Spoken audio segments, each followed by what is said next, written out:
Hello students, how are you.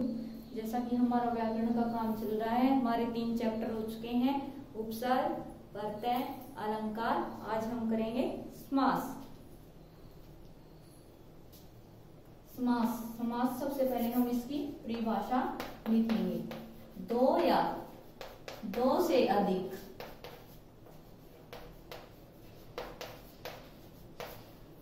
शब्दों के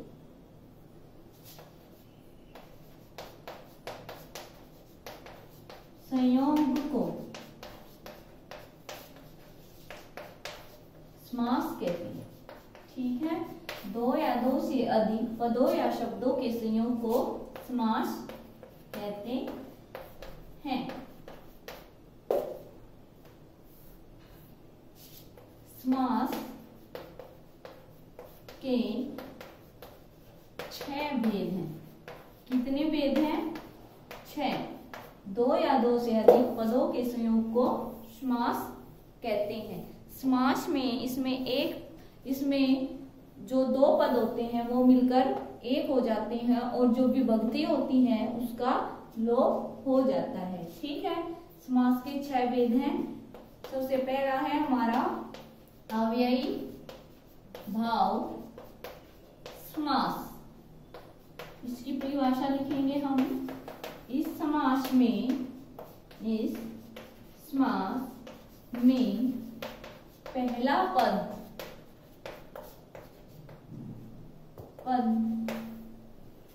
प्रधान होता है तथा इसमें पहले पद में अव्यय का प्रयोग होता है। पहले पद में अव्यय का प्रयोग होता है। ठीक है, इसके उदाहरण देखो, जैसे यथाशक्ति। उदाहरण यथाशक्ति। यथा क्या है? हमारा अव्यय। यथा शक्ति, शक्ति के अनुसार। प्रतिदिन,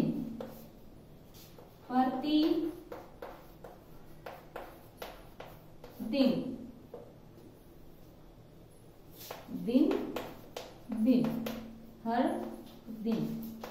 ठीक है, यथा भी हमारा अव्यय है और प्रति भी। इसकी पहचान का अव्ययी भाव समास की पहचान का सबसे आसान तरीका क्या होता है कि इसमें अव्यय होता है। आगे है हमारा तत्पुरुष समास। दूसरा है हमारा तत्पुरुष समास, जिसमें दूसरे पद की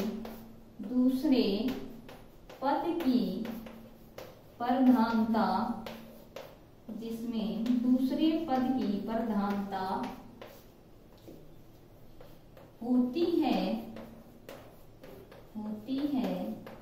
तथा विभक्तियों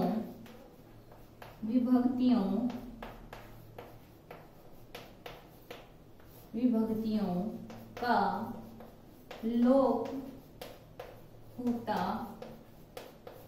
है। वो कौन सा समास होता है? तत्पुरुष समास। विभक्तियां नाम को कर्ता ने क्रम को करण से संप्रदान के लिए या पादान से संबंध कहा के की। ठीक है, ये हमारी जो विभक्तियां होती हैं इसमें तत्पुरुष समास में इनका लोप होता है। लोप यानी कि ये छुपी हुई होती हैं। कौन से समास में? तत्पुरुष समास में। इसके उदाहरण देखो, शोका कुल, शोक से आकुल। ठीक है, से आ गया ना, इसमें विभक्ति का लोप है। इसमें विभक्तियां छिपी होती हैं। दूसरा देखो, मुंह तोड़। इसके बाद है हमारा नेक्स्ट है कर्मधारय समास। कर्मधारय समास।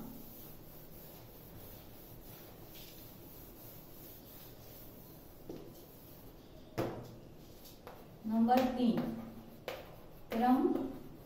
क्रमधारय समास।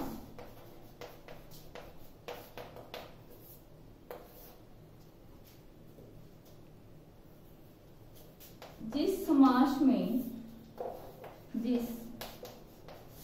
में उत्तर पद प्रधान होता है, उत्तर पद प्रधान होता है तथा विशेषण तथा विशेष्य का प्रयोग होता है। इसकी पहचान का सबसे आसान तरीका यही होता है कि इसमें विशेषण तथा विशेष्य मिलता है। कौन से समास में? कर्मधारय समास में। इसमें विशेषण तथा विशेष्य का प्रयोग होता है।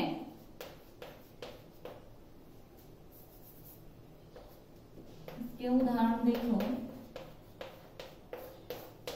नील कमल, नील कमल, नीला है जो कमल, नीला है जो कमल।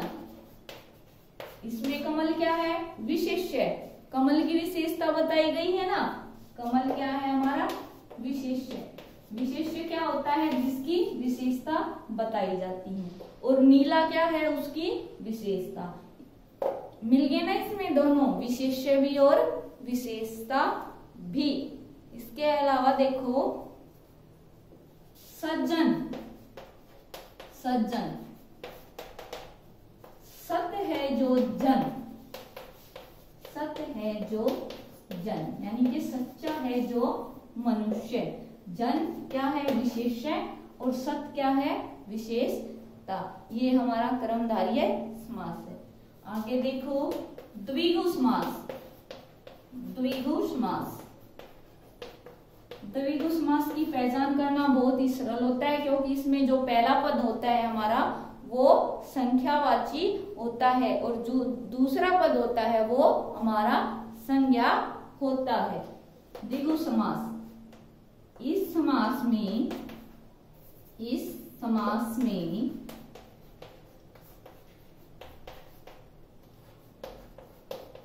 पहला पद संख्यावाची होता है, यानी कि उसमें संख्या मिलती है। संख्यावाची होता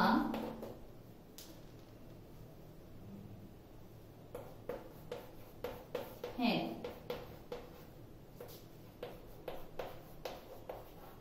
और जो दूसरा पद होता है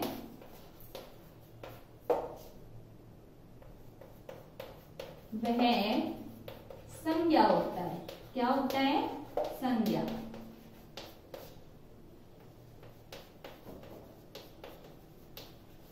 ठीक है।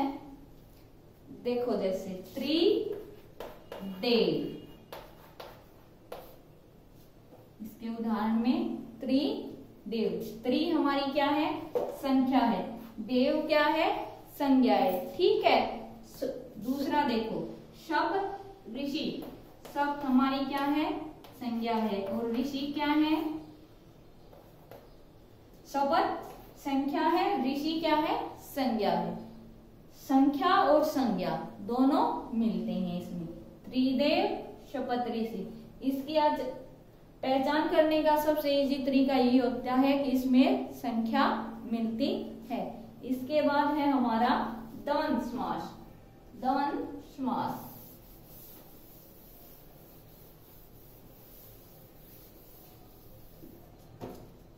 इसके बाद है हमारा द्वंद्व समास, जिसमें दोनों पद प्रधान होते हैं। वो कौन सा समास होता है? द्वंद्व समास, जिसमें दोनों पद प्रधान होते हैं। जिसमें दोनों पद प्रधान होते हैं। दोनों पद संज्ञाएं अथवा विशेषण हो सकते हैं। दोनों पद संज्ञा तथा विशेषण हो सकते हैं। हो सकते हैं।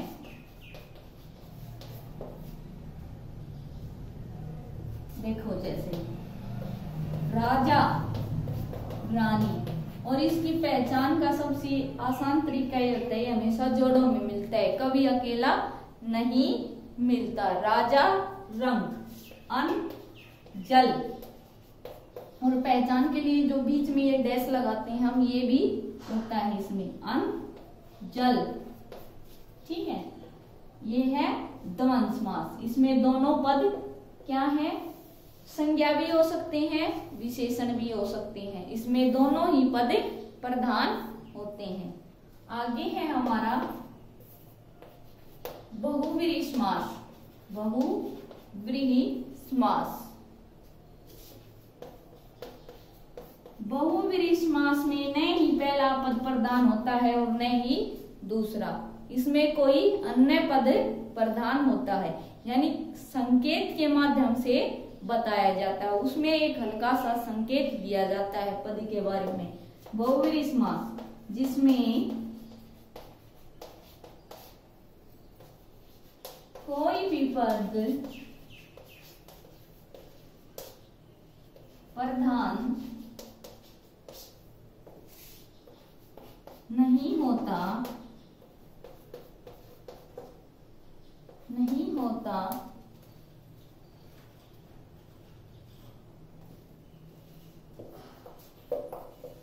इसमें दोनों पद अन्य पद की ओर, अन्य पद या विशेषता की ओर, विशेषता की ओर संकेत करते हैं। ठीक है, जिसमें दोनों पद अन्य पद या विशेषता की ओर संकेत करते हैं। इसके उदाहरण देखो, नीलकंठ, नीला है जो कंठ, यानी कि भगवान शिव। उसकी विशेषता के माध्यम से संकेत दिया गया ना कि नीला है जो कंठ। इसके अलावा देखो, लंबोदर, लंबा है उदर जिसका, यानी कि भगवान गणेश। ठीक है, ये हमारे समास कंप्लीट हो गए। आप सभी को इनकी जो डेफिनेशन मैंने लिखवाई है वो अपनी फेयर नोटबुक में राइट करनी है, लर्न करनी है, और इनको गाइड से देख के, जो उदाहरण देख के उनको समास को पहचानना है, ऐसे प्रैक्टिस करनी है इनकी। ठीक है, और जो आपको काम मिला है 10th हिंदी का जो सरला मैम ने दिया है वो आपको अच्छे से राइट करना है और लर्न करना है। ठीक है।